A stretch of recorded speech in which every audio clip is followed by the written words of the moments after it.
usay inyong kinaiya kung daghan mo kwarta. Asa man ka mo gidala sa panahon nga naa mo sa kaabunda o sa panahon sa kalisod sa paginabuhian.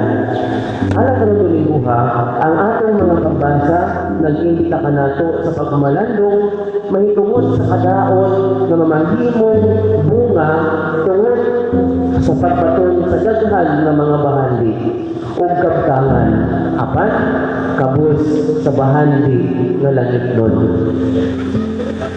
Nagpahinong nga usapin ka nato sa pagtikay sa kahako o sa laing nga bahin sa pagpangita kanunay sa bahandi nga langit nun o sa katapusan iyaw pag-usap kita sa pagmamalandong kung unsa ang atong kinaiya kung naatay kwarta o kung daghan tag bahandi kung sa imong kinaiya kung daghan ka nini nasagalan nato kung nakadawat kita daghan nga grasya na hikalimot kita ng mga wala ra kini.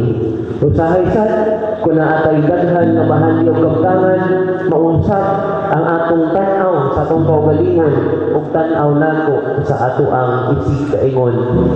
Our sense of value at times depends on our material wealth, our possession, our title sa gahom nga atong gigunitan. But no, ang unang pagbasa, nagpahinumdum ka nato nga way kapuslanan ining mga butang sa kalibutan ug ayaw i-depende ang imong pagkatao o ang pulos sa imong pagkatao or value diha sa imong posisyon.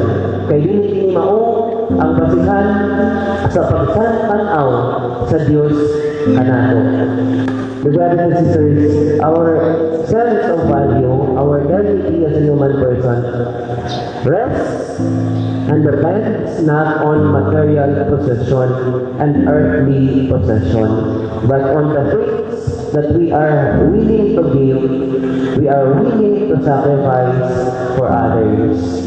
Ang atong pagkatao, wala nakadepende o dili masukod sa mga butang na atong gigunitan o nakabot apan diha sa mga butang nga atong gititigan dito sa langit. Diha itong pag-alagad sa ato ang isig katao.